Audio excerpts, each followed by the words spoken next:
Day of Infamy. Welcome back to Insurgency and a brand new series of videos here on my channel. Day of Infamy is a World War II mod / expansion built on top of the current Insurgency base game. It was originally created as a mod by the community, but the developers at New World Interactive offered to take the mod on as a community project, allowing players to create content themselves that could potentially end up in the game. For example, new factions, new maps, new weapons, soldier models, voice acting, etc. Very much the same way that developers Epic chose to crowdsource their new Unreal Tournament game.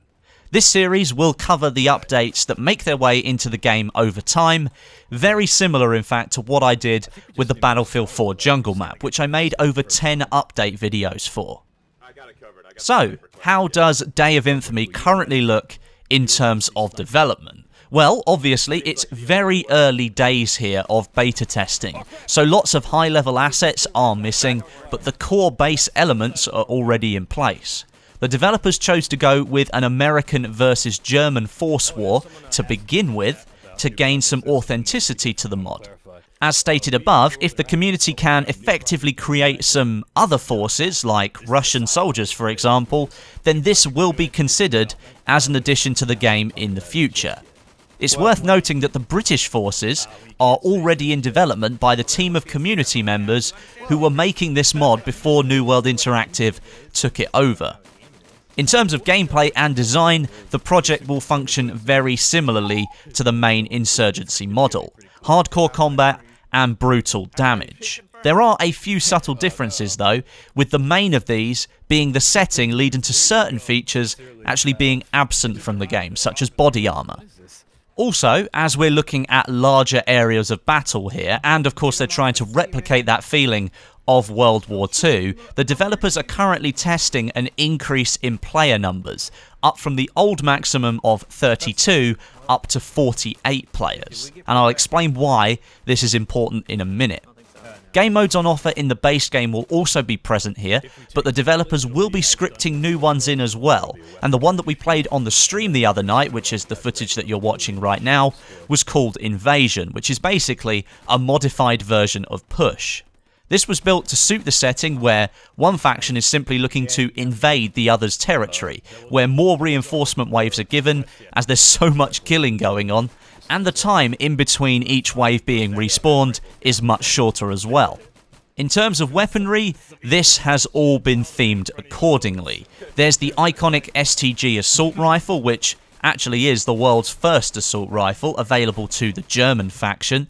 There's the M1 Garand with its iconic ping when you need to reload. You have the option to add a bayonet to the end of some of your rifles and use that as a melee weapon. There's an attachment called the Sling, which can be put on your main weapon that will let you switch to your secondary faster. There's the Panzerfaust, the bazooka, and so on and so on. There's plenty in here on offer for you World War II nuts. A lot of the weaponry, however, is currently sitting as a placeholder. There hasn't been enough time for the developers to model all of these weapons and animate them, but that all is coming in the future.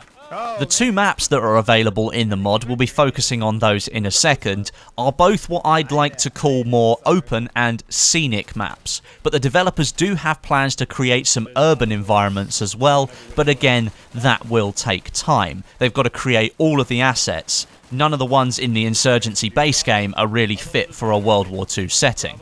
It is worth noting again though that the guys who started the mod, the community members, who are currently making the British faction as I mentioned earlier, are also working on a map based in Dunkirk, but this isn't live yet.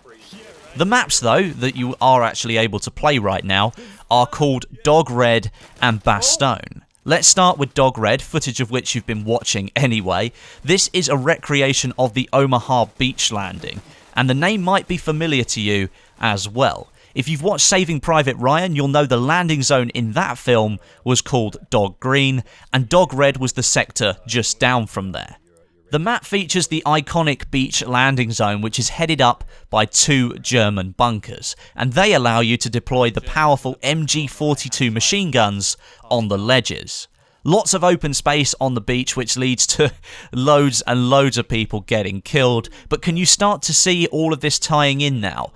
The testing of the 48 players, the higher number of reinforcements, the faster respawns, all of that is tying in to the classic World War II setting, where soldier after soldier is just sent into battle.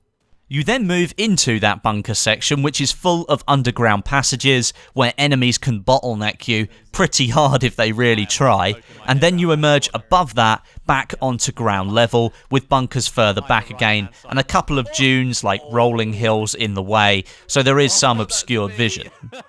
But the key to this map as a whole is smoke. Equip the smoke grenades to obscure the other team's vision, and you can make some pretty big movements in short spaces of time. This map overall feels really at home for the World War II setting, and perhaps the most iconic of the war. It will be really interesting to see what changes get made to this map, as the pathing and scale I already feel is very good. The second map, Bastogne, is a recreation of the famous Siege of Bastogne battle in the Belgian forest. Again, you might recognise the battle from another World War epic called Band of Brothers. The forest is covered in snow, undulating terrain and very tall trees, and there are some small outpost buildings interspersed along the way. The map has a really thick covering of fog as well, which makes longer range engagements much harder to win, and you're better off leaving those firefights to the snipers. The fog inclusion really does reduce the range of gunfights across the map, and it forces you to be a lot more conservative with the bullets that you're firing and the movements that you take as well. There's a small town area held by the American forces that can be taken over by the Germans, and there's a large clock tower which allows snipers to sit up at the back of the map. Of the two maps so far, I prefer Dog Red simply because of the setting. It's so iconic of World War II. But of course, as the mod is being driven by the community, who knows what we'll be seeing in the future. Imagine the Pacific Theatre being added with Japanese forces fighting the Americans.